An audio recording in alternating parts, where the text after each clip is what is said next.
I will begin and welcome everyone to this month's lecture of the Society of Psychotherapy. And it's really lovely to have so many of you with us today. I think we'll probably have a few people join us over the next few moments, which will be great too. So in a moment, I'll hand over to my colleague Natalie, who will introduce the wonderful Mick Cooper, who we've got to speak with us today. But first, I just wanted to remind us all about the format, because it's slightly different. If any of you have come to our online sessions before, you will have seen that we did a webinar setup, and this setup we've obviously got as a normal Zoom session, so we can see everyone's faces, which is just lovely. But what I will ask is if everybody can keep themselves on mute whilst Mick is speaking, so that we can cut out any background noise. But what it also means is about 8 o'clock-ish, something around that time, we'll have a period of answering questions, asking questions or comments, putting comments to Mick. So do have a think, and if questions or comments come up in that section, you'll be able to raise your hand, which you can do down at the bottom, or you can even raise your hand in real life, and we'll also keep an eye out for those as well. Then Natalie and I will unmute you and you can pose your comment or your question to Mick. If you want to put it in the chat instead, you're very welcome to do that also, and Natalie and I will keep an eye out for those, and we'll also put those to Mick as well. So I think that's everything for the housekeeping side. Natalie. Yes, so as Ruth said, thanks so much for coming, everyone, today. For anyone who happens to somehow not have encountered Mick Cooper's work before, I'll introduce a little bit about him. Mick Cooper is Professor of Counselling Psychology at the University of Roehampton, where he is Director of the Centre for Research in Social and Psychological Transformation, otherwise known as CREST. Mick is a chartered psychologist, a UKCP registered existential psychotherapist, and a fellow of the British Association for Counselling and Psychotherapy. Mick is author and editor of a range of texts on person-centered, existential, and relational approaches to therapy, including Working at Relational Depth in Counselling and Psychotherapy, Pluralistic Counselling and Psychotherapy, Integrating Counselling and Psychotherapy, Directionality, Synergy, and Social Change. Mick has led a series of research studies, both qualitative and quantitative, exploring the processes and outcomes of humanistic counselling with young people, and has published in a range of leading international psychotherapy journals. Mick's latest book is Personalising Psychotherapy, Assessing and Accommodating Client Preferences. Mick is the father of 4 children and lives in Brighton on the south coast of England. So I think we're now over to you, Mick. Thank you, Ruth and Natalie. I was just talking about how horrible my cat is to me. If only my cat was as nice as you two are, I'd have a much better relationship with it. I won't spend this talk. We won't talk any more about animals, because we've already talked about pets and animals, and although we're still in Tracy Harriet's rabbit there. But yeah, thank you very much for coming along, everyone, to this talk. Yeah, I'm going to talk about this idea of directionality, and the talk today is going to be about trying to think about how we bring together different models of therapy, different approaches to kind of speak a common language. Just to share some, I'll just share my slides with you. So I guess thinking about how do we create a Rosetta Stone across the different psychological therapies, where people from different orientations can be talking to each other and we can find some kind of common language. And a lot of this work is, Natalie was saying about a recent book that I've written on integrating counselling and psychotherapy, which actually started off, and I'll talk a bit about this more, as thinking about how we integrate models of psychological and social change, bringing the social justice into our psychotherapeutic theories and models, but also looks at how we can bring together different theories and different understandings. I'm sure you know this through the blindfolded minute and the elephant, the way that one feels the ear and thinks it's a wall, or feels the side, thinks it's a wall, and another feels the trunk and thinks it's a snake, and they argue. And I do think the psychotherapy world can at times be a bit like that. My own training was, just to tell you a bit about myself, so my training was in existential therapy at Regent's College. And before that, actually, I did a certificate in person-centered therapy. And I was really passionate about those approaches. And I guess I was particularly passionate about some of the social justice principles and behind them, and some of the ideas around valuing clients' autonomy, relationality, as Natalie was saying, some of my work's been around relational depth, and the importance of being in kind of compassionate, empathic, valuing relationships. But I think what I noticed in both the kind of existential and person-centered communities was that sometimes that kind of valuing of otherness wasn't extended to other therapists and people who, for instance, practice. I mean, and I was as guilty as that as anybody else. I remember, my own experience, for instance, psychoanalytic psychotherapy. I really struggled, and I didn't like it, and I kind of bad-mouthed psychoanalysis at any chance I had. Same around CBT in the kind of early 2000s. And I think at some point it dawned on me that actually if I was talking and thinking about empathy, acceptance, valuing of otherness, then it was a bit of a contradiction to be talking so negatively and kind of invoking such malevolence into practitioners from other orientations. So I think that led me in the kind of 2000s. I was working with somebody called John McLeod up at the University of Aberystwyth. I was at Strathclyde in Glasgow, and we worked on the development of something called a pluralistic approach. And the pluralistic approach was really kind of trying to deal with the same problem, really, of how can we develop a way of thinking about therapy that is inclusive and embracive of the whole kind of range of therapeutic approaches. Because John and I were both very involved in psychotherapy research. And one of the things that happens when you get involved in psychotherapy research is that it becomes much more difficult, I think, to hold a kind of schoolist position, because the research just shows again and again and again what's called the dodo bird effect, which is essentially that pretty much every therapy is about as good as each other.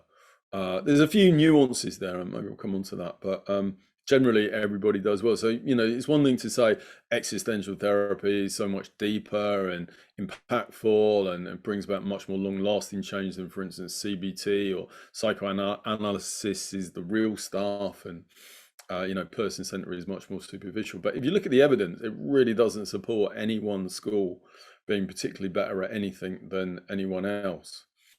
So we worked on this pluralistic approach, and that's something I love and I'm still very committed to, in the idea of kind of valuing different approaches. And people often say, what's the difference between integration and pluralism? And I guess pluralism was about trying to create a framework. Pluralistic, ironically, doesn't necessarily mean that you integrate different practices. You can be an existential therapist, but have a kind of pluralistic mindset, which is about just valuing different approaches and recognizing that existential therapy or psychoanalysis or person-centered isn't the only way in. So that's something that I still very much think about, and what I'll present today is within that kind of pluralistic mindset. But I guess at the same time, one of the limits of pluralism for me, and as any kind of integration, is that, and particularly working with students, is like, it's one thing to talk about pluralism or integration, but how do you actually integrate? I think that's the biggest challenge for students, particularly on integrative courses. It's like, you learn about these different models, but what do you actually do with it? How do you integrate? How do you bring together different methods?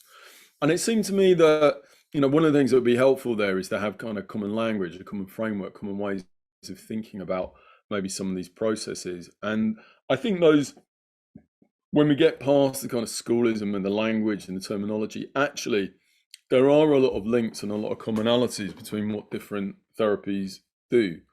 And so the work that I'm going to talk about today is particularly about kind of trying to, I guess, kind of find that common language beyond Babel, as Scott Miller and others who've developed common factors approaches have talked about. But I guess this is more a kind of common theories approach. And as I was saying, it's also thinking about something I want to touch on, is like how social justice fits into our therapeutic models, because most of our core models, whether they're existential, person-centered, psychodynamic, don't really conceptualize into their core questions of social justice. It's not that they would ignore it, and it's not that a therapist would kind of see it as outside the therapy room, although I'm sure some would. But if you look at the heart of person-centered therapy or psychodynamic theory or CBT ideas, or existential ideas even, it doesn't really conceptualize things like racism, homophobia, kind of inequalities. And I think that's a problem, really, because we know that those factors are so fundamental to people's well-being. We know poverty, racism, being refugee status, all those things have a massive impact on people's well-being. So why aren't they there in our psychological models, or at least that would suggest that our psychological models are limited to quite a large extent if it's not thinking about that. So it's not about integrating. What I'm going to talk about is not about kind of lining everything up into one model, but just thinking about how we might align different models. So I'm going to talk about this idea of directionality, and then how we might think about that in terms of different phases. And I'm going to draw on both the psychological research as well as the psychotherapeutic. Talk about directionality in a structural sense, again, linking to some of the psychological models, particularly the work of somebody called Bill Powers. Use those models to think about how we might think about distress, and then look at it across the different therapies and how this model kind of sits with all the different approaches, and then talk about social change. And of course, this is just one way of trying to find a common language between things like CBT, person-centered, psychodynamic approaches that often, I think, at face value, we'd think, well, we haven't really got that much to talk about. But actually, I think at a very deep level, I guess what I want to suggest is not just in terms of having some overlap, but I think at a very deep level, what I want to suggest is that psychodynamic therapies, CBT, person-centered, are all kind of doing something quite similar. Maybe that's putting it a little bit boldly, but that's kind of where I'm going with this, that at a deep level, not a superficial level, but at the deepest possible level, what all these therapies are doing is something not actually that different. And that's a good thing, because it means we can talk to each other, and it means that we can learn from each other without kind of eradicating differences.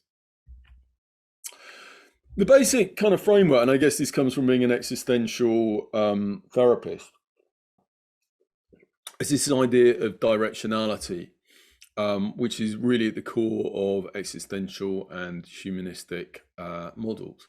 But also, I think, if you look at the work about Albert Bandura in the cognitive field, or psychodynamic theorists talking about desire, in all these different models, apart from the very kind of simplistic behavioral models, there's an emphasis on understanding human beings as kind of moving forward, as having some kind of motivation. Agency is a word that gets used a lot, that we're not just blank sheets that are acted on, but there's a intelligibility, a direction behind how we encounter the world.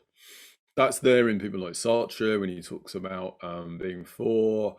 That's there in very much at the roots of psychoanalytic theory, really, is the idea that where we look at things like little hands or these stories, what we see is a kind of that people are not just acting in bizarre or random ways, but there's some sense of meaning, some sense of purpose, some sense of directionality to it. And finding the right word for it, there's lots of different words, like kind of driven, need-based, goal-oriented. But I think directions, one of the things I learned in the pluralistic approach, we talked a lot about goals, and quickly realized that therapists often don't like the term goals for reasons I'll come on to, and I think it is a bit of a kind of hard term. But for me, when we were developing pluralistic therapy, we were talking about goals because we wanted to find a way of kind of emphasizing that agency, that moving forwardness. And I think there's also a spiritual dimension to it. Buber talks about directions as that primal tension of his human soul, which moves it to choose and realize this and no other out of the infinity of possibilities. So to say that being is directional is as a starting point, is to say that across all our different therapeutic models, we would all understand human beings as agentic, as acting towards our worlds, not just being responsive. That's not to say, of course, that we're not impacted upon our worlds, but when we're working with clients, what we're working with all the time is, in one form or another, their agency and their capacity or their attempts to move forward towards their world. And understanding that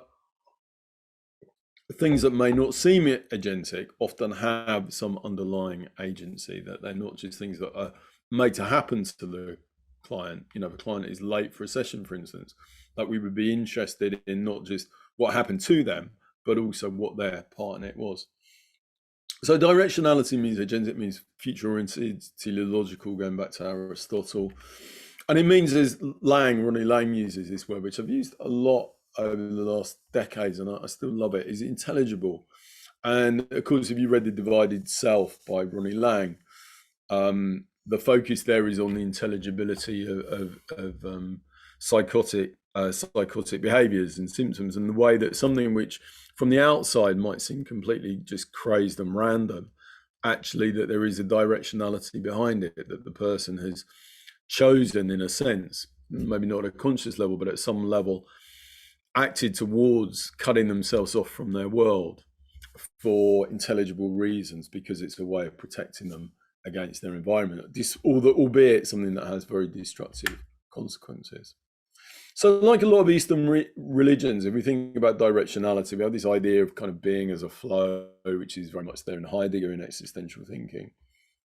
But whereas maybe Eastern philosophies use that image of the flow being as the river, we can also think about some of the kind of rapids, the torrents in the river, and the way that sometimes being and our being towards the future and our directionality is aligned, and that it's just kind of smooth, and we have a sense of where we're going and things are going in the right direction. But sometimes where we want to go to in our lives, or for our clients in their lives, really pulls against itself. It kind of, to the point where it can almost rip the person apart in terms of wanting one thing, but also wanting something else. And I'll come back to that, talking about psychological distress, because what I want to suggest is that all of our different models in different ways talk about distress in terms of conflicts between different directions, between different things that the person is wanting and striving for.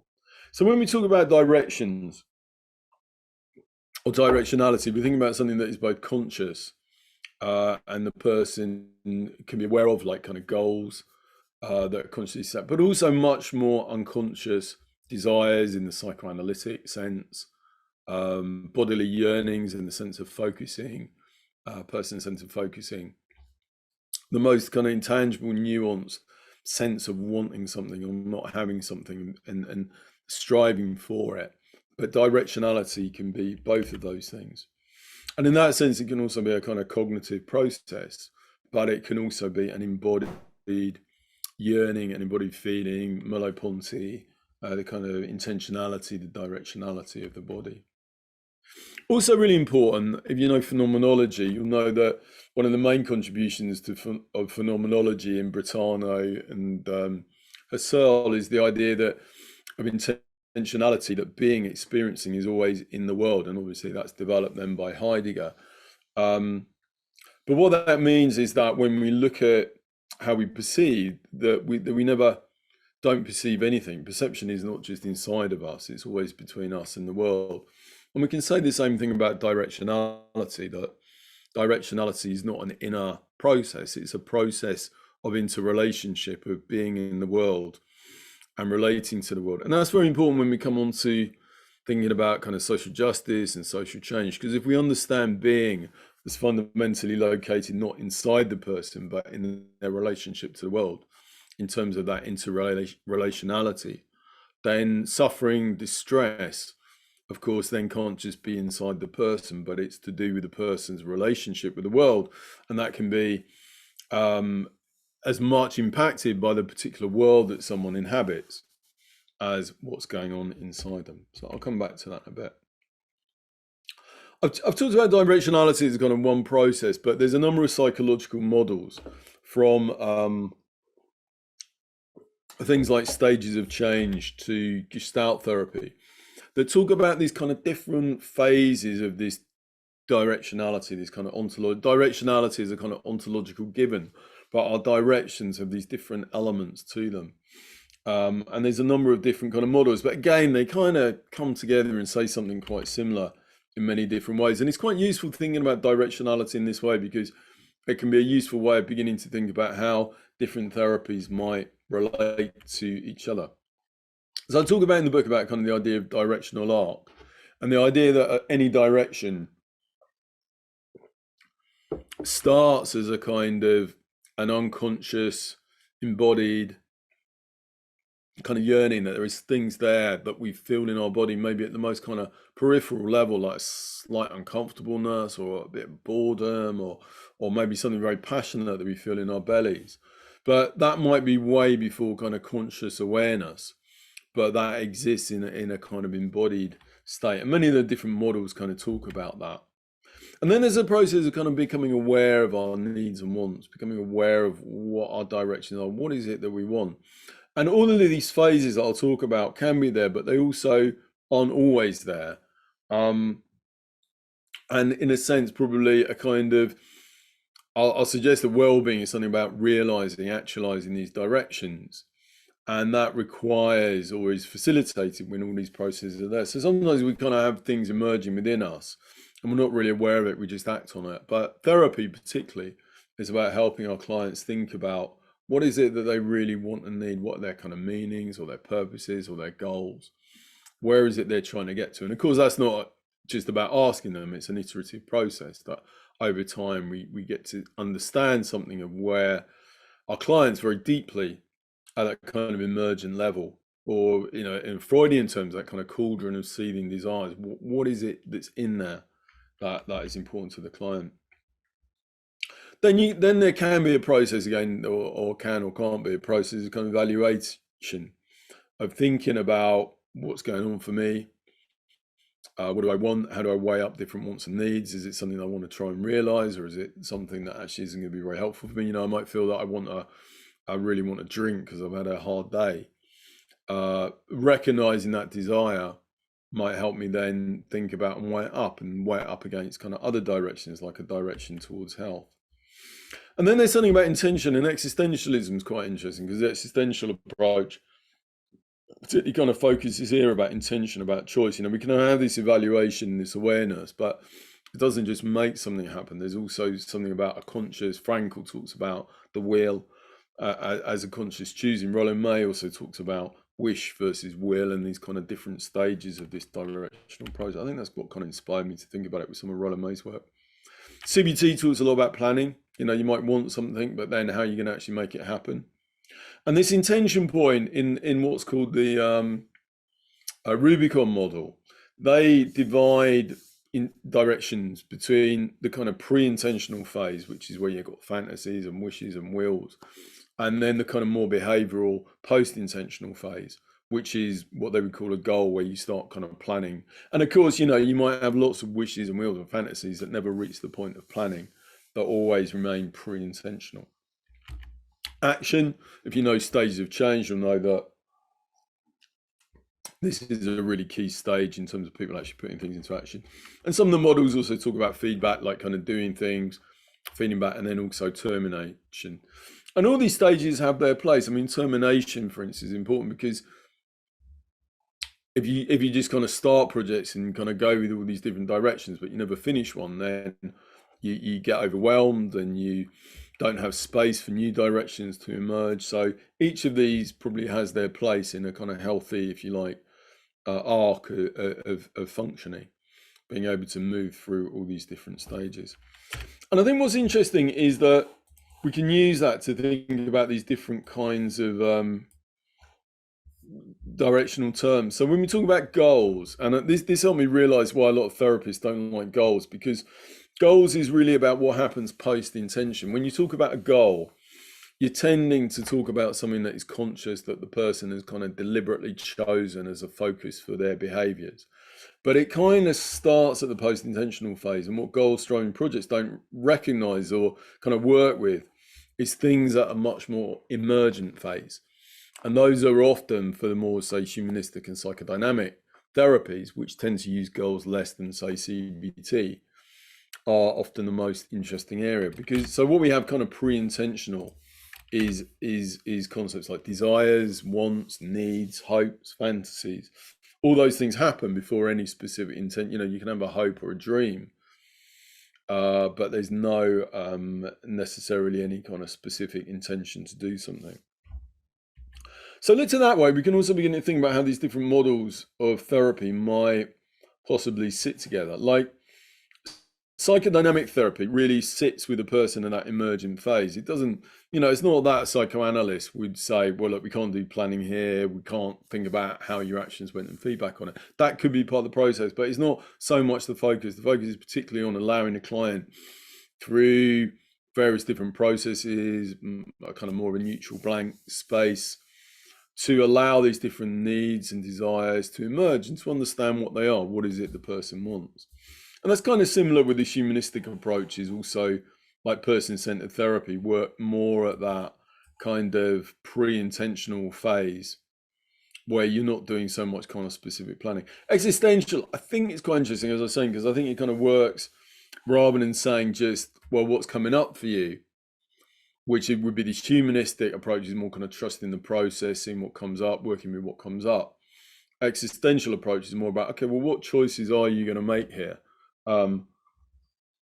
With a kind of understanding that what's coming up for the person may be pointing in the right direction, but it may also not be, and that there is no kind of process ultimately that you can trust from an existential standpoint.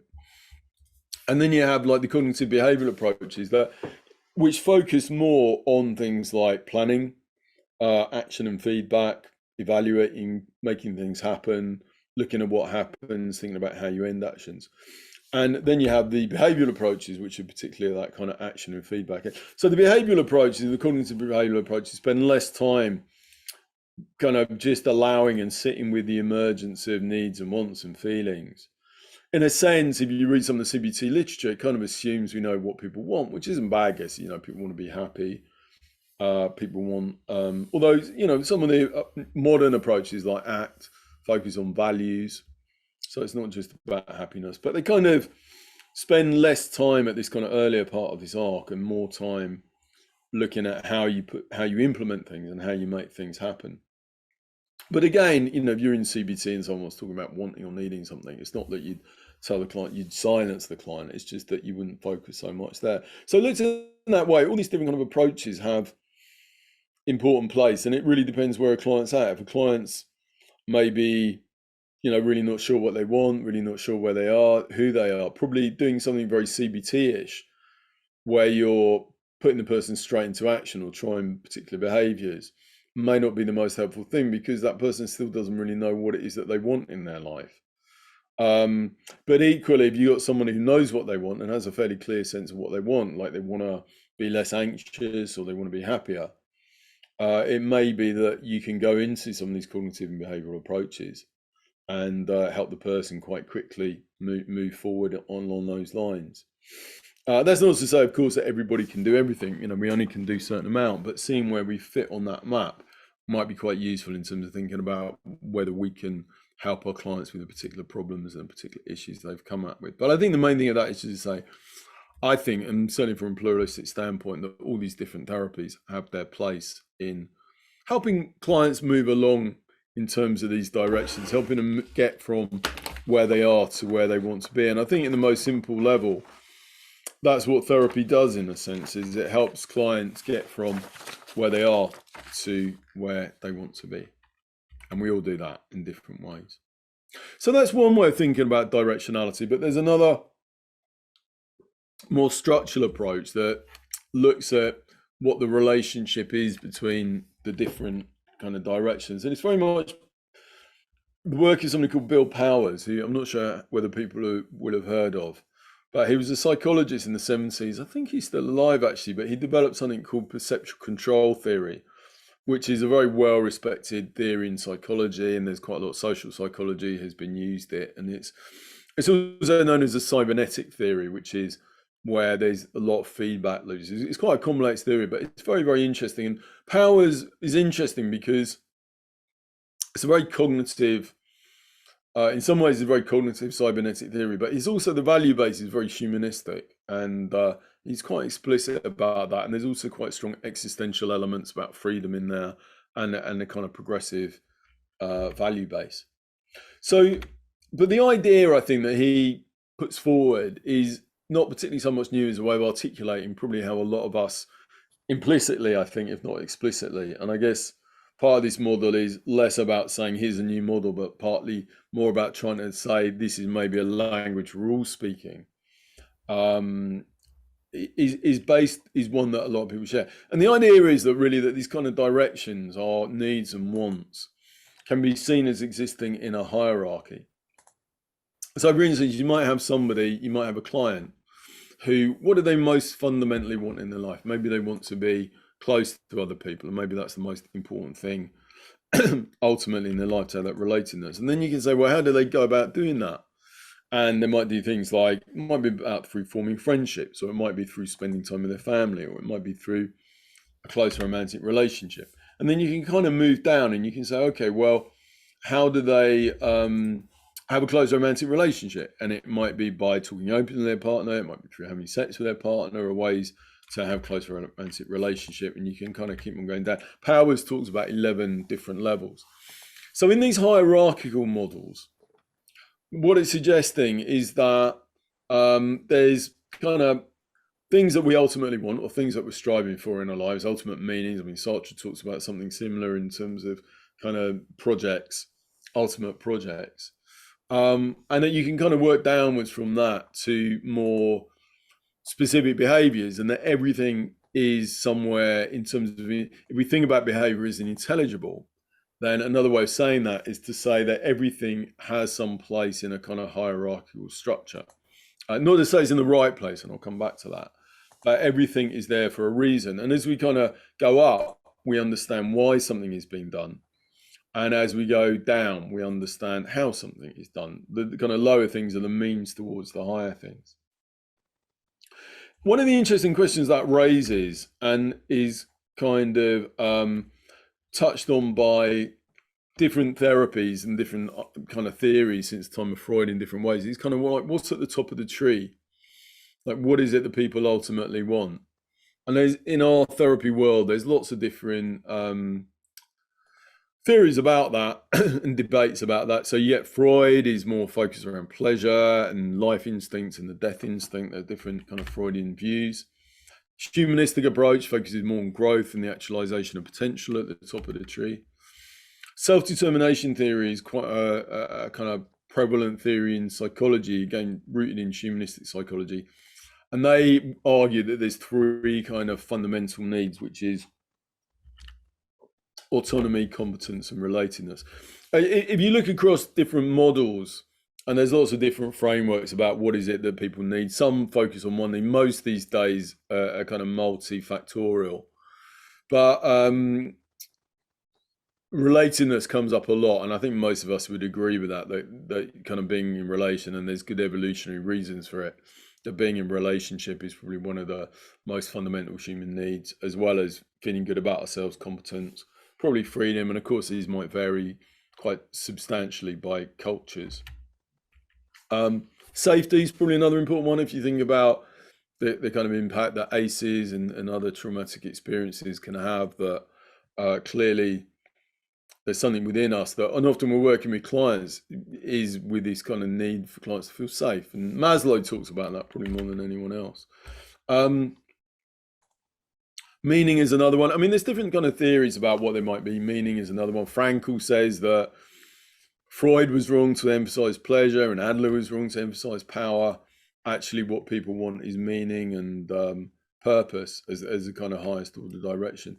I think to some extent, I mean, you see less debates, I think, in the field about what is it that people fundamentally want. And I think part of the reason for that is that probably there's a recognition in the therapy world that we would never really want to set that for our clients. I mean, you know, we might decide, right, the ultimate meaning is pleasure. But what happens if you're working with a client who says, well, the most important thing for me is being close to people, or faith, or my values of being a good person? I mean, we're not going to turn around and say, well, no, actually, that's really because you want to have, you know, we don't get into those arguments. And actually, Isaiah Berlin's interesting here, because his argument that kind of one of the qualities, if not the defining quality of a democracy, is that we allow people to have their own highest order directions. We don't, as a society, say, right, this is what everybody wants or should have. We allow people to work that out for themselves. So I suspect we're probably, on ethical grounds, if not psychological or neuroscientific grounds, get to a point of saying this is the highest order direction.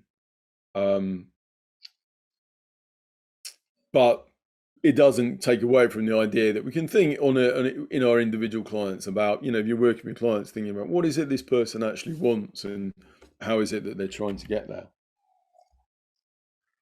And if we think about things that way, then well-being, we can understand well-being as the realization of these highest order directions. And I think that highest order is important, because if we go back to the kind of graph here, then, for instance, talking openly down here, or having friendships, are kind of rewarding, but they're not necessarily ends in themselves. It's they're rewarding because it then gives the person what it is that at this highest level, it gives them this relatedness, physical intimacy. You know, if somebody gets a physical intimacy by, I don't know, organizing date night, it's not organizing date night per se that gives them pleasure. It's the physical intimacy that might also lead to other things like pleasure as well as relatedness. So it's the highest order ones that are what makes life feel of value and related to well-being.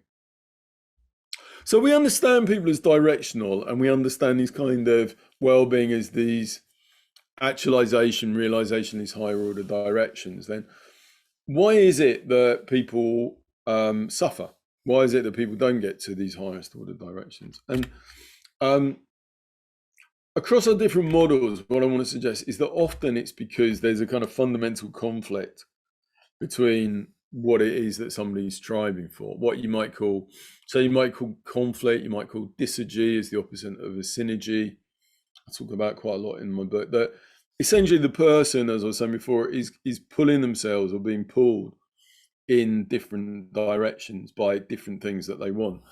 And I think that's quite a useful way of understanding it, because it means that we can understand, you know, if we ask the question, why don't people get what they want? Why are people unhappy? And it's because they don't get what they want or they need. And like, why then don't they get what they want and need? If one of the ways we understand that is that they're pulling against that, we can maintain this kind of understanding of intelligibility. We can maintain the idea that people are doing things for reasons, and for often the best reasons that they know how, but even so that they can lead themselves into difficult places and distress. So it might be that somebody wants the same thing and is trying to do it in different ways. It might be that somebody wants two very different things, and that because of the way that they've learned to get there, that leads them into conflict. And again, as I was saying, you know, this is not a new theory. This is maybe just a way of trying to articulate what we do as therapists that create some kind of common language. And I think one of the main conflicts that we see as therapists is this one between relatedness and safety. That often our clients want to be close to others, or they want to grow, or they want to be happy. And they're kind of striving towards that, and they come to us because they want to be able to actualize, realize that desire. But then there's also part of them that wants safety, and as a very kind of human desire. And sometimes the problem is that the way they've learned to keep themselves safe pulls them back from doing these other things that they want. And that may be, you know, for instance, because of childhood experiences. Someone who's had, for instance, trauma in relationships, painful past, might have learned that it's not safe to be in relationship. There's some cartoons here. This person here on the left, somebody comes to kind of say hello, and their immediate response, the kind of gut response, that kind of gut directionality, is to build a really high wall because they feel afraid and they want to protect themselves. And the other person is shouting louder, and then the wall gets higher, and eventually the person goes. So in this kind of pictogram, if you like, why does the person end up here? Well, with the best will in the world, and because of other directions, they've created the kind of conditions in which they've made things worse for themselves. And as therapists, I think what we do, spending a lot of time, is helping our clients to explore how they can kind of reconfigure their ways of doing things that allow them to get more of what they want more of the time. Just say that again. So I think in therapy, what we do is we help clients reconfigure their lives in ways that allow them to get more of what they want more of the time. And I think whatever model we approach, that's essentially what we're doing. We're helping them find better ways of doing things, getting more of what they want more of the time. And when I say more of what they want, you can say, okay, more of what they need, more of those kind of highest order directions, not things like, I don't know, watching TV or having a fast car, because we know things like that as kind of lower order directions actually don't lead to greater well-being. It's the things that lead to greater well-being is when those highest order directions are more realized. So sometimes kind of our wants and needs can pull against each other at the same time, but also I think what we see in clients is something a bit more diachronic over time. And what I mean by that is that people can get taken over by particular wants and needs and directions that actually don't act in the good of the person as a whole, but take them away from other things that they want, or things actually that they are more important for them. I mean, classic example of that might be someone drinking, who for intelligible reasons is trying to drown everything out through alcohol, but in doing so, and I guess you think about existentially, we live in this world and we live in a real world, so what we do has consequences, and you might drown that out, but that has consequences in terms of health and how you feel the next day, and relationships and finances. So road goals is a kind of concept that we can get taken over, and we can get taken over, our clients can get taken over in so many ways.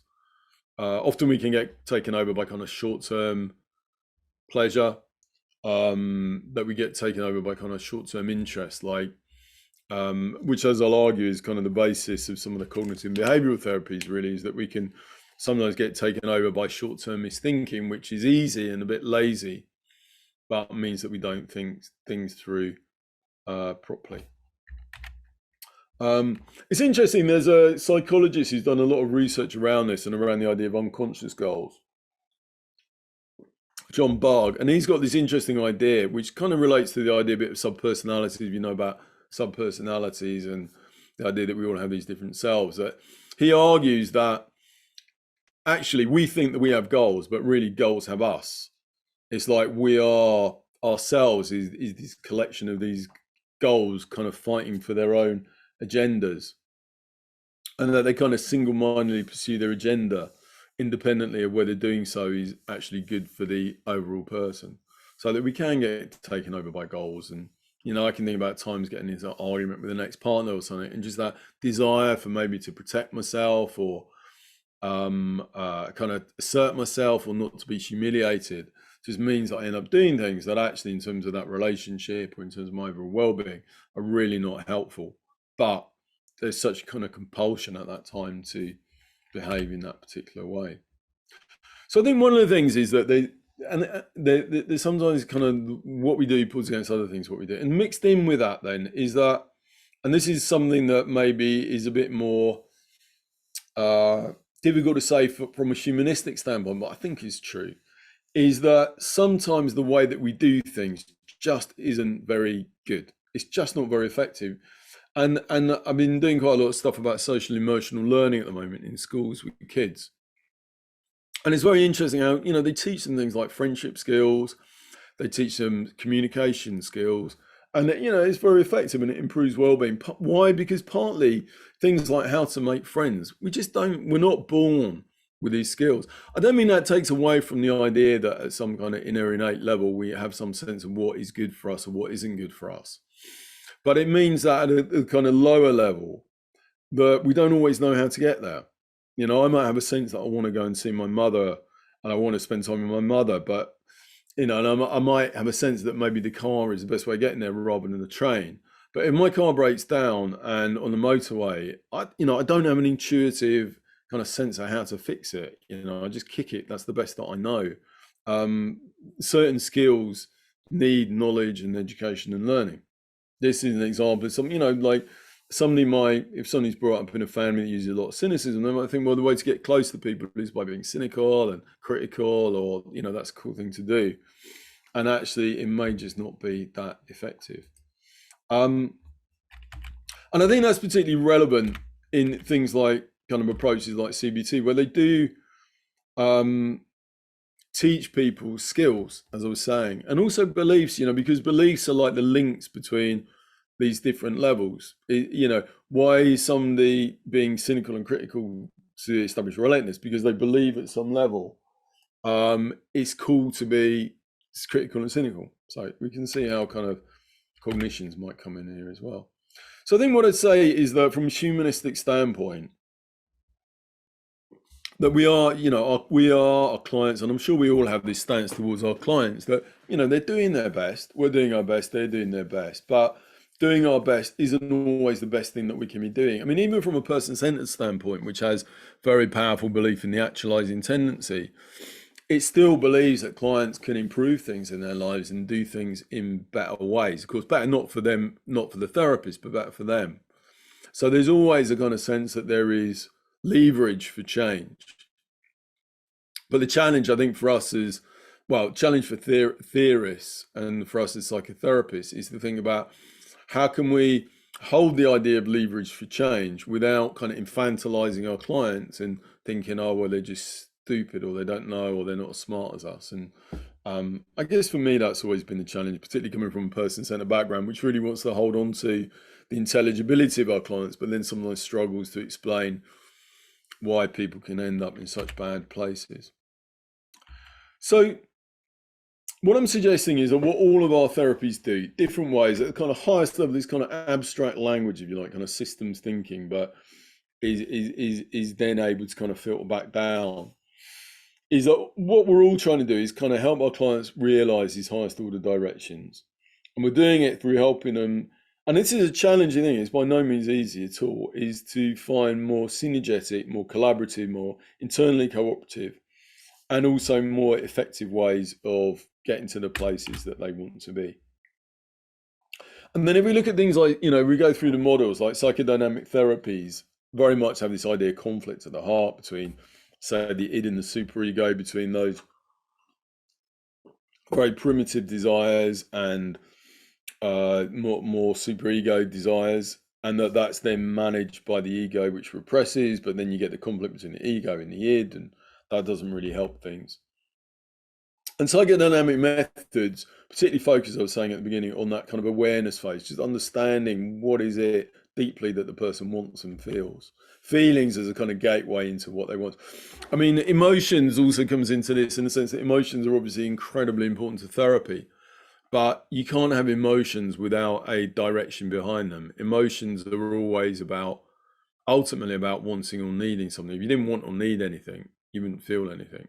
You know, even if what you want and need is not to feel pain or to have pleasure, that there's always some kind of motivational state behind an emotion. Psychodynamic methods then are about kind of allowing that space for somebody to recognize those directions, those needs, wants, very free and open space. Understanding from the past how somebody might have come to try and do the things they do in the way that they do. And I guess what we do from a psychodynamic place is kind of understand the fitness for purpose of certain strategies. It's like, you know, you don't say to someone, well, you learned that as a kid and that's stupid or that's wrong. But what we do is we help somebody reflect on maybe how they got love from their mum or their dad, and then think about, is that also relevant to, is that also helpful as an adult? Is that what's going to work with your pet, with your partner, for instance? Or actually maybe being, I don't know, infantile was really good when you wanted to get love from your mum, but actually for your partner, they find that really deeply frustrating. And we can understand why you do it, but actually it's not fit for purpose anymore. Using interpretations to understand what the desires and feelings and projections are, the beliefs are. Looking at that kind of resistance as the conflict between that desire for stability and safety, but also desire for change. And in terms of contributions, because all of these different models have very valuable contributions, I think, to understanding the elephant as a whole, that psychodynamic helps us understand the role of unconscious desires. And also that, sometimes desires can really be nasty against each other. I think from a humanistic standpoint, I tend to think about these directions as maybe running up against each other, but sometimes parts of us can really kind of silence, suppress, hate other parts. Work around awareness, mentalization, a lot of the recent psychodynamic work, kind of as a way of thinking beyond, and mentalization is a lot about standing above these kind of rogue goals and being able to think about what's going on and thinking about how we can do things in more effective ways. And a neutrality from the therapist as allowing these kind of directions to be seen. And then if we have a look at the humanistic therapies, what you get there is a particular emphasis on this conflict between what the person is doing to earn approval versus the many other different directions. So, it's never really clear in the humanistic therapies why people want approval. And Rogers has a very poor explanation of it, I think. And sometimes it's kind of conceptualized as something almost outside the person. That person is kind of impinged on by society, but doesn't really make sense. And Rollo May challenges Rogers on this and says, if you say that people are just made to be in a certain way by society, then you're casting the most damning judgment on human beings. So I think we have to understand that desire for approval as one direction within the person, but one that runs up against other things like creativity, genuine relatedness. And what the humanistic methods do is that they focus very much on the kind of accepting the client in all their desires and wants and needs, which is at the basis of many therapies and can be incredibly powerful, just that acceptance to allow things to emerge. Empathy, understanding the directions and the beliefs. Emotions, so looking at the kind of what somebody's feeling is the gateway into what it is that they deeply want and need, because again, people often don't know what it is that they want, that they may be unconscious, but emotions can tell us something about what matters to the person. Where is it they want to go? Focusing, if Jenlin's focusing on those kind of embodied directions. And two-chair work is a very, very powerful method from Gestalt therapy, psychodrama, emotion-focused therapy, of actually bringing these kind of different wants and needs to life and putting them against each other, letting the different parts of the person talk to each other. And a core part of chair work, when you put in these different voices and inviting dialogue between them, is often the kind of breakthroughs when they understand what the other one wants and needs, that they understand that the part that is maybe very critical is actually wanting to protect the person. It's a part of them that, might be saying, well, you're stupid and you're ignorant and you're useless. But when they're really challenged on it by maybe the part that's more of a victim part, eventually they say something like, well, I just want the best for you. And it's when you get that kind of breakthrough that you can then begin to think about, well, what would be a more collaborative way of doing something? What would be more synergetic, for instance? Maybe, rather than speaking in such a kind of angry, critical voice, maybe just expressing it as nurturance. And that's that kind of synergetic shift, whereby something that is pulling against each other can start actually pulling with something. And I think the humanistic approach is really helpful in the sense of helping us see that the pull of that kind of desire to please others. Humanistic approach is also quite optimistic in that sense of believing that there's a natural tendency towards synergies, looking at emotions, and also some very powerful methods for developing those internal dialogues.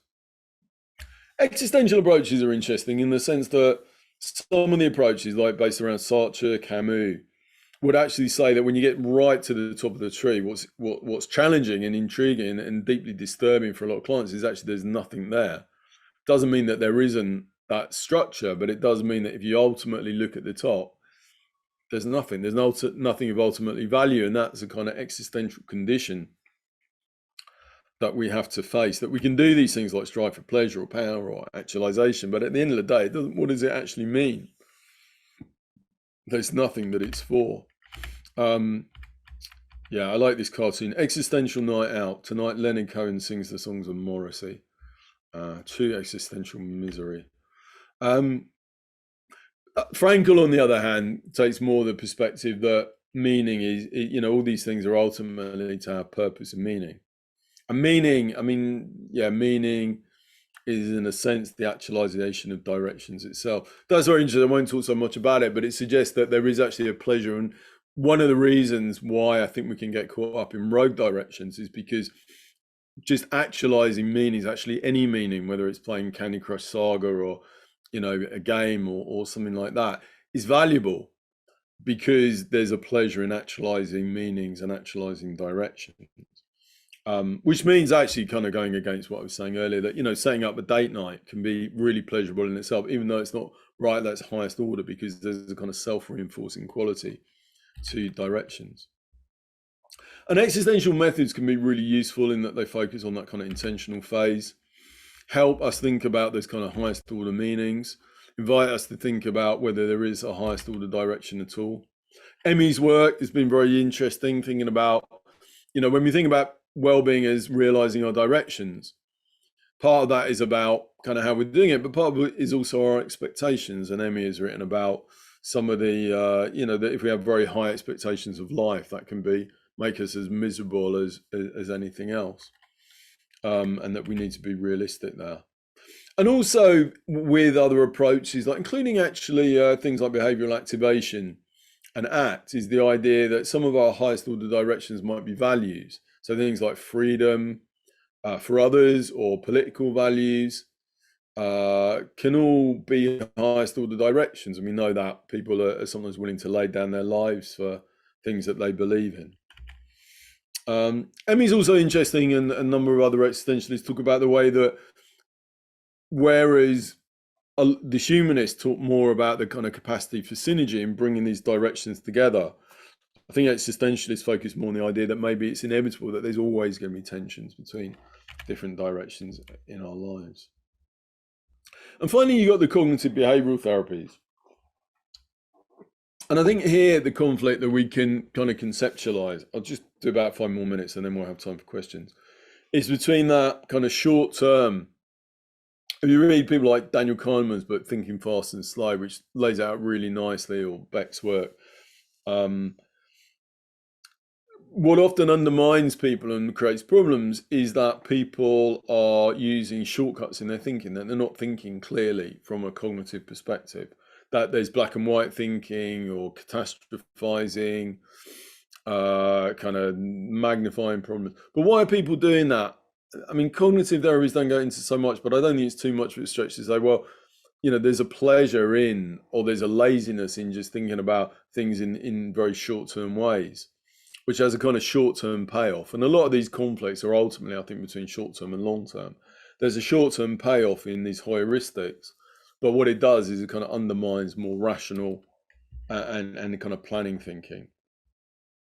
And also that, that our beliefs, that cognitive theories work on kind of creating more rational, realistic beliefs, and things like, somebody's got a belief like it's cool to be critical and cynical, then helping them look at that, evaluate that, see is that really true? Maybe they can revise that to something like positivity and warmth can build social relations, and then they're more effectively able to get to where they want to be. And then the behavioral approaches particularly focus on the way that sometimes the way that we do things, not just our beliefs, but the way that we do things, although I guess again it's related very much to beliefs, it's sometimes not very effective. Like somebody who's got an obsessive problem might think that if I'm obsessed with and I'm worried about whether I've closed my front door, what I might do is every time I leave my house, I might find, I might walk down the road and might think, actually, you know what, I need to check it. So I'll go back and check it. I mean, that makes sense because I want to reassure myself. And then I leave my house again, and then a couple of minutes later, I think, actually, wait a minute, I can't really remember, did I close the door or not? So I go back and check. I mean, that makes sense. But actually, what we've learned from behavioral methods is that, if you reassure yourself, actually, it often extends a problem, and generally, you're better off learning to tolerate anxiety. And again, I think, those aren't knowledges that we're necessarily born with, but we can learn those things along the way. So cognitive behavioral approaches can help us kind of learn more effective methods. So in these therapies, there's a focus more on that evaluating, planning, action, feedback. It highlights the kind of challenges of short-term thinking. There's problem-focused methods, very simple stuff that they use in CBTs, like weighing up problems, helping people do lists of pros and cons, stuff that I must admit for myself, I sometimes find a bit banal, but actually the research shows can be really helpful for clients, and problem-solving approaches are really good outcomes. And then teaching as well, psychoeducation, sometimes just learning about different ways of doing things, like interpersonal skills, social skills, learning how to meditate can be really useful life skills for helping deal with different problems.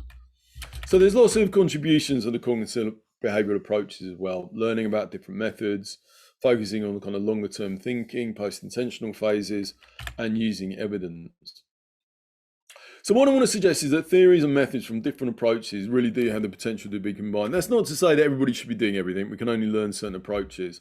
But I think, as with the pluralistic approach, rather than seeing our different therapies as being in competition with each other and kind of one is right and the other is wrong, actually that they all have really valuable things to contribute. And as a community of psychological therapists, we can be working together and we can be aligned in thinking about how we can help our clients. And if there's opportunities, we can learn from different approaches and integrate that into our work. I mean, personally, and this is maybe something we want to talk about, I think as an existential therapist, I can use cognitive behavioral skills. I can use ideas from psychodynamic therapy. I can use humanistic ideas, because they're all ways of helping people find better ways of doing things for themselves. That's not to say that I'm always going to have those skills. It's not to say that I can just pick things up as I go along. Training's necessary, really understanding skills is necessary.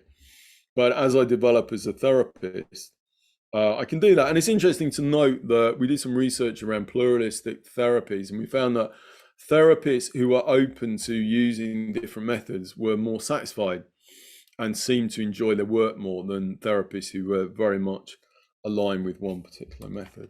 Just the very last thing I want to talk about, I said I'll just briefly mention this, is about social change and social justice, because as I was saying earlier on, that our capacity to actualize these directions isn't just about our internal world, it's also about the external world. And that we can be in an environment that is very restrictive and makes it very difficult for us to actualize directions. Somebody who's if somebody's living in a racist context, for instance, then their desire to experience safety, security might be really compromised. And that's not about internal configurations. That's not about one pulling against another one. That's about living in a world that's not allowing them, that's not giving the satisfiers that they need to meet their needs.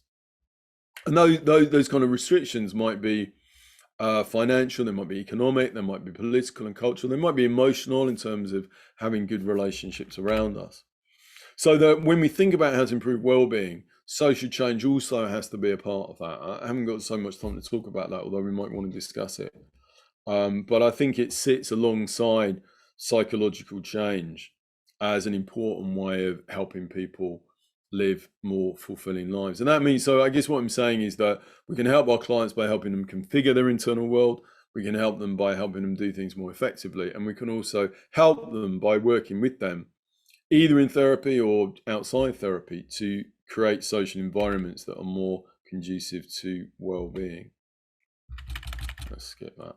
So just last thing to say is that I think there's ways of really aligning our diverse psychotherapeutic approaches that can draw on social justice understandings into the heart of our practice, so that we have a kind of more integrated way of understanding approach, and one that I think, as is all our values, means that as therapists we're working with therapists from other approaches and valuing the work that other therapists do, rather than getting caught up in kind of competitiveness and dismissing other work. And that's me, I think.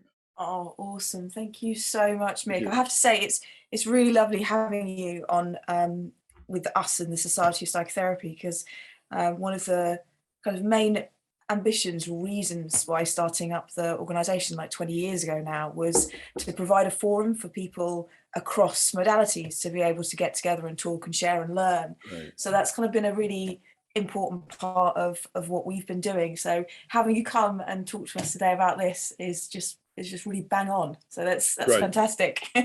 So everyone, questions in. So either Questions you can, and comments as well. Comments. We love a comment. Absolutely. We love absolutely.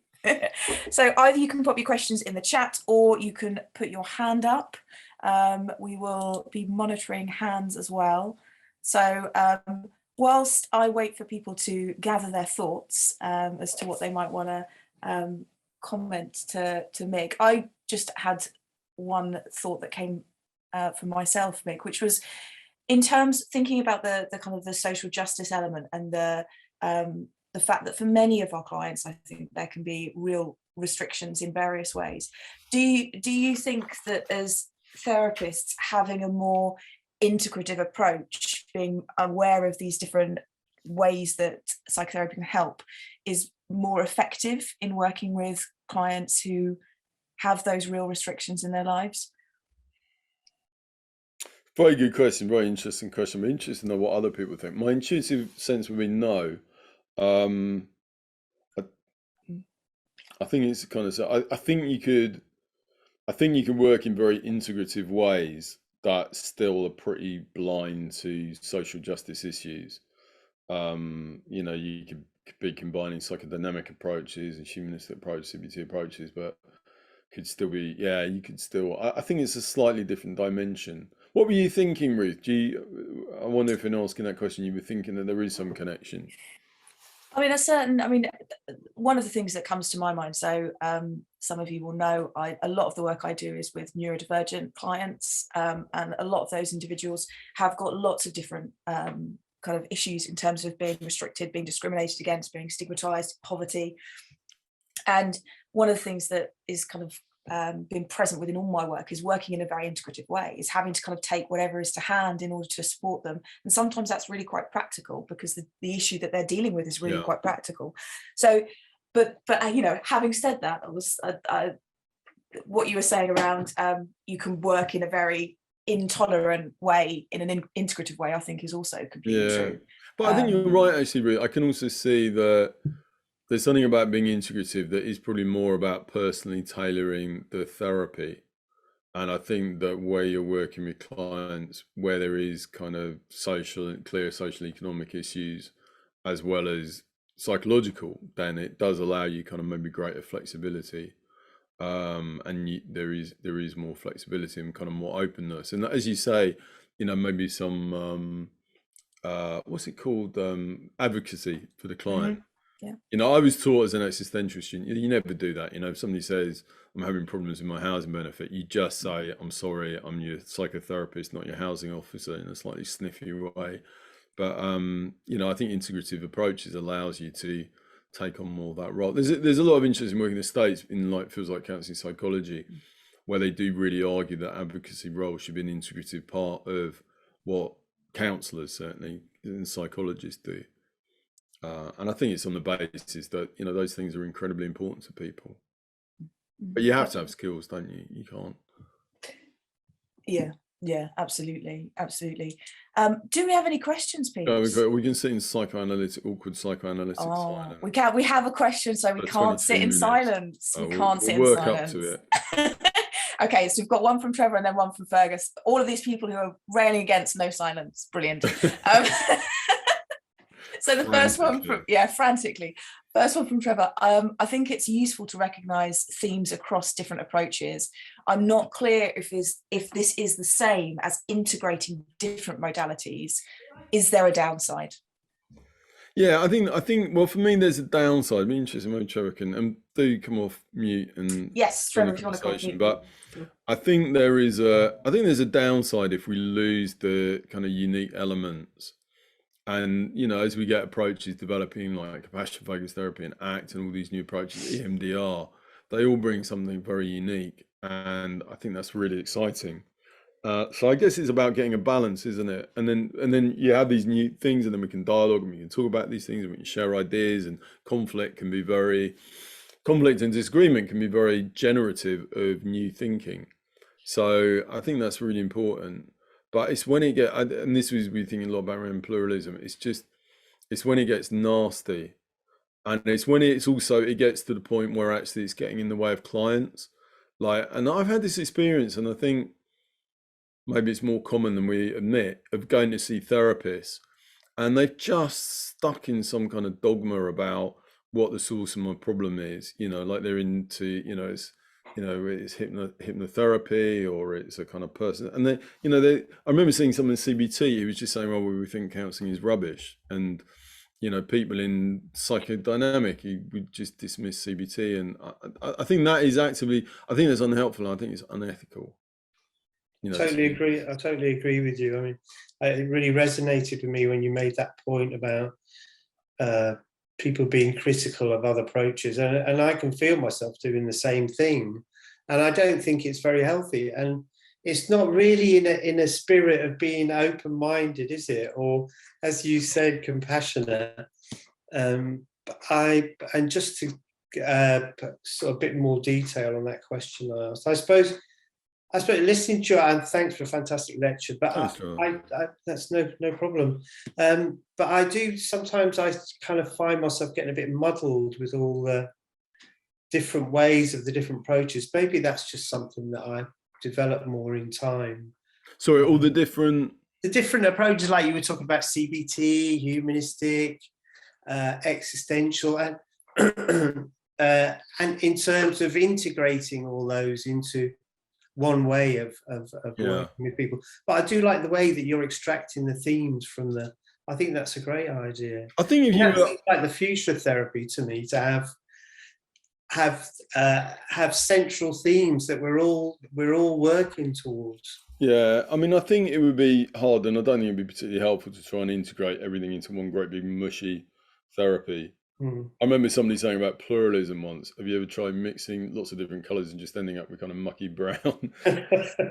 It's not. So I don't think that's necessarily the most helpful thing. And there are kind of unique elements. You would lose, I think, those distinctive elements. I think also what's really important is, clients do want different things. And I think as long as they know what they're getting, then that can be really helpful. Some clients really want to go into kind of daily psychoanalysis, and others want CBT or something. Sure. I think the problem is maybe when it's when it's not spoken about, when even clients don't know what they're going into. I mean, I had, partly I guess is, like everything, it's always informed by our own experiences. I was referred to the Tavistock when I was 16 because I had really bad anxiety. And just sat against this person. I mean, I had no idea what to expect, and just sat. This person just stared at me for like a year, and I just thought, "What the hell?" I had no idea. That was horrible because I really had no idea what it was about. Somebody told me, this person's going to sit there and draw parallels between them and your dad. That would have been a bit more helpful. But it doesn't mean that wouldn't be very helpful for some people. There's about 450 different therapies, Trevor, so you're never going to learn them all. Thanks so much, Trevor. Fergus, do you want to go next? Yeah, I had a kind of a comment and a half-formed question, which probably isn't very helpful. But the comment was, I was thinking about the way in which you were describing the existential approach as kind of not having that highest order direction.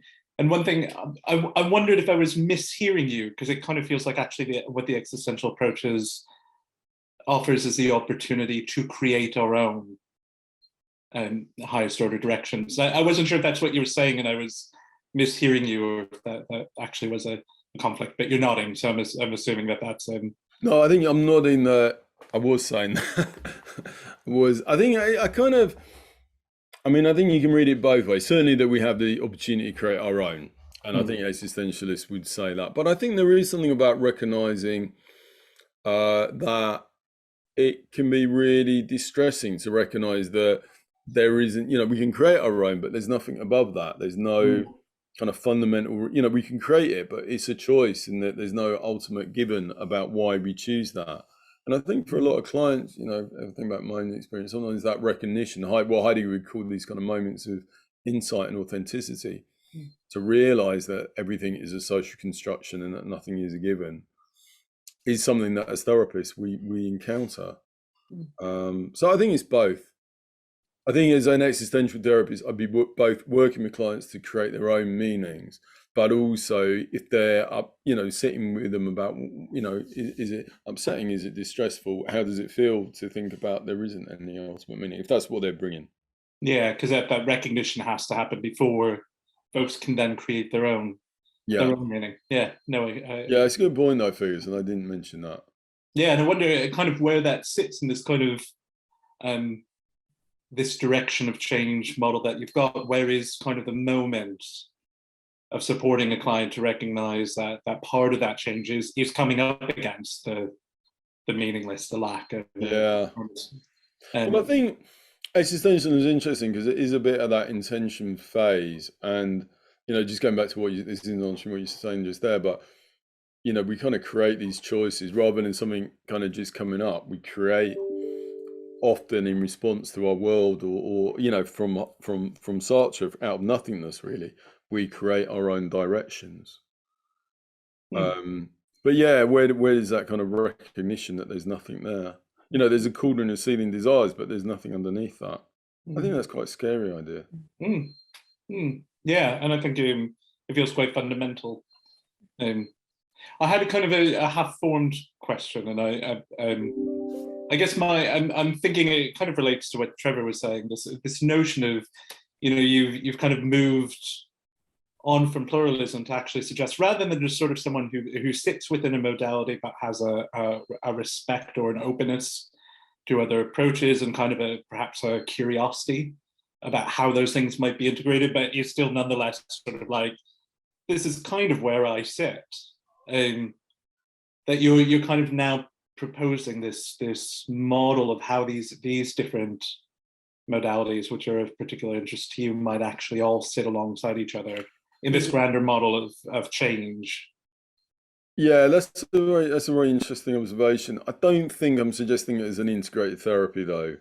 So I think it's not quite that strong. I think that I would still very much see the different therapies and discrete therapies as having a very important place. Yeah. And I don't think this model is about saying that we should, do this bit with our client and then that bit and then unless, but we can do. I think it's more saying we can do, and that we can learn from each other and have dialogues with each other. And there's not much. I mean, it's great, as you were saying, Ruth, about the kind of the society and the potential for dialogue across modality, because it doesn't happen that much.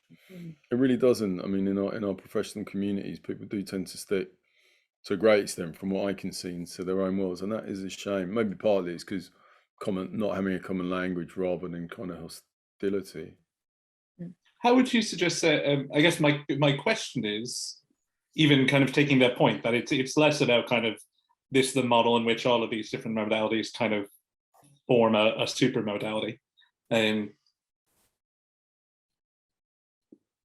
What would you suggest to yourself working for a training organization and to other training organizations? What would you suggest in terms of how training schools could be encouraging that kind of, if we're going to draw from other modalities, if we're going to have a curiosity about other modalities, and yet we're already going through these very expensive, very intensive training processes, how might we kind of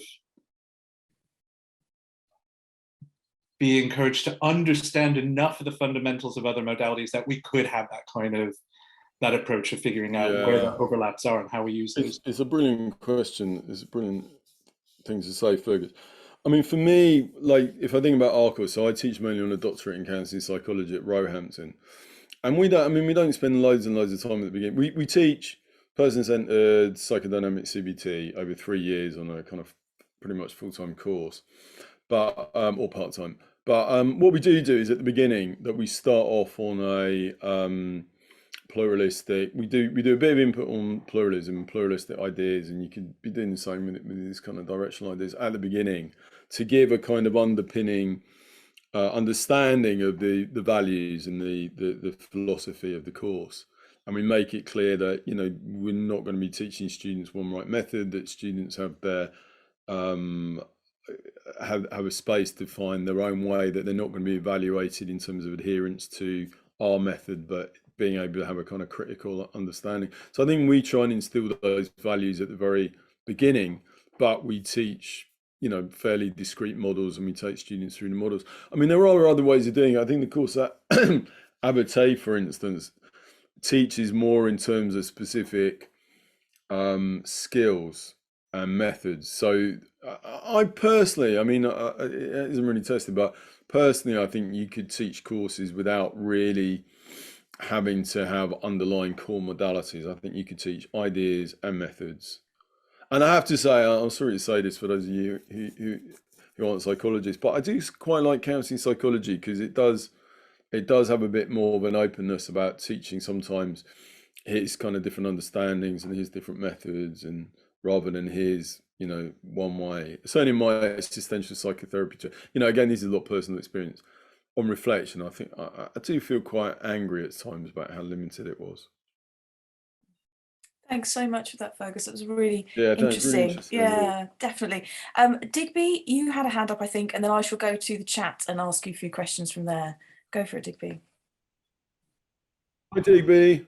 Mick, thank you very much indeed. It is always extremely engaging, and I must admit, you really suit Zoom, or Zoom suits you, because you made us all feel we're kind of your interested friends who were learning from you, but also enjoying your company, and that was a really great feeling. Thank you, Digby. Now, I want to ask you, I mean, there's an earlier concept similar to yours, I think, called destiny. Destiny. That we all have a destiny, and some of us work hard to try and achieve it, and others just kind of fall into it. But the thing about destiny is, or was, or that you get knocked about by life, and you find that you have a different destiny. Sometimes an undeserved successful one, sometimes an undeservedly bad or disappointing one. So your idea seemed to me, and I probably have not grasped it fully, to imply that somehow directionality or destiny didn't operate like that, that you could somehow actually choose with a good psychotherapist, irrespective of their model, to find a destiny that you want, unless, of course, your psychotherapist strongly disagrees with the destiny you're aiming for, in which case they would discharge you, and you probably end up with a much less able one, so you wouldn't achieve it. But I wonder because you mentioned social justice, and there's so much unfairness in terms of people actually achieving their destinies, it's somehow for us who generally aren't quite so impinged by life events, by wars, by, you know, poverty, by discrimination and so on, it feels as if we can achieve our destiny by being, you know, sensible, reflective, awake people. But obviously there are lots of people who can't achieve their destinies, or their destinies turn around and bite them in some way or another. So I wondered how you would, you know, whether that affects your model, or whether your model is intended to apply simply to people who are in a position to choose a direction and pursue it with professional help. I mean, yeah, that's so interesting, DB. It's certainly not intended to apply just to those who kind of got fairly unrestricted social environments. I think, you know, the idea that our social environments very much shape our well-being is very key to the way of thinking. I've never thought about destiny. I mean, it's fascinating you raise it, Digby, and I could pretend an answer, but it's something to go away and think about, actually. I guess I don't know, what does destiny mean? I mean, I guess I'm a bit skeptical about the idea of destiny in the sense of kind of something predestined. But I've always been very interested in Frankl's idea that, I mean, Frankl, I guess, has a very, and it sounds a bit like what you're saying, Digby, the idea that we have a kind of meaning that is laid down for us, and then we have choices. But for Frankl, the choice is whether we follow that kind of calling or whether we don't, which I've always found intriguing. I guess I come from a very atheist background, so I would kind of see it in those kind of terms about believing that we can act towards our social environments in ways that shape who we are. But whether it's set from the beginning, what does destiny mean, Digby? I don't know. I'm just saying that it was an idea that was obviously very important concept in how people felt they turned out in life. And for a while, people talked about predestination as if that was something very feared, and there was no freedom in life if you were predestined. And people talked about fatalism and saying, well, my destiny is set in the stars. What's the point of struggling? I mean, all of these things have been very big around the idea of a direction in life. But one that's given rather than one that's kind of, that's given and one that's lived. I just wondered how you fitted your... I think, it doesn't immediately take that. It is a different model. It's more around people acting towards their world and shaping their own lives and circumstances. But I think at the same time, these kind of directions and how we've learned to do things and how we've learned to get the things that we want from life in the best way that we know are incredibly deep set and incredibly powerful. I think I'd be more along the lines that it's kind of mixture of what we learn from early environments, genetic factors, and kind of biopsychosocial model. I don't know where destiny comes into a biopsychosocial model. Yes. I'll think about that one, Digby. It's very interesting. Sartre had the idea that we might, I think it was Sartre, like 10% of the wiggle room, or maybe 5%. Wiggle room. But it's still worth, using that 5 or 10% to move the end goal if you can, even if there's 95% determination around it. So, but then he had the idea too that you never knew where you were going till you'd actually got there, because in a way it's only afterwards you see where you were going. But that's a whole different... But anyway, thank you. It's a very interesting idea. I'm sure people will think about it a lot. Awesome, thanks, Digby. I've got a couple of questions here that I'll pop to you in the chat. So the first one's from Victoria. Victoria, if you want to add to this, unmute yourself and do feel free to speak. Victoria's got social change and justice issues are not in the curriculum of any therapy training, and your ideas seem to bring this to the fore. And I was kind of wondering, speaking more about that maybe, and what should be there, I suppose, in training. Yeah, it's absolutely right, Victoria. They're not. And absolutely, I think they need to be at the forefront. I don't know how, if nothing else, if not on the grounds of ethics, then on the grounds that well-being is so clearly shaped by issues of social justice. And it's a constant, issue that comes up again and again. And I know in training courses and our training courses, it's things that we do. On our training courses, and I'm sure people do try and tackle it in different ways, but I think it goes back to some of the institutions like UKCP, as well as BACP and BPS, and just the importance of these things being put in the curriculum and integrated right into the very heart of the curriculum, so that it starts with issues of equality, diversity, inclusion, rather than being an add-on. And sadly, I think so often it is still just an add-on. What do you think, Victoria? I agree with you. Yeah. I think for those of us who've been in the field for years and years and years, it's a bit depressing how little we've come sometimes. We had a really interesting conference a couple of weeks ago, which is all about diversity, actually. We had some fantastic speakers, and one of the things they were talking about, people like Divine Chirura, Colin Logo, and they were talking in real depth about the fact that we need to really, change our training from the ground up and really have this as part of it.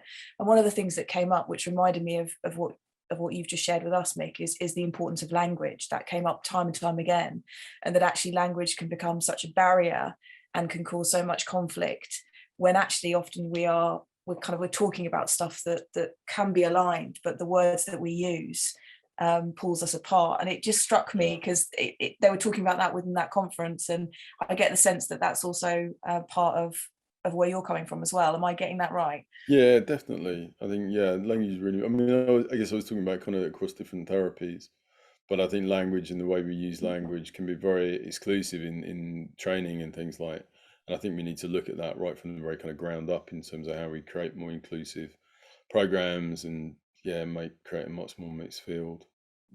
It's good to hear you were doing some work about that. Yeah, yeah.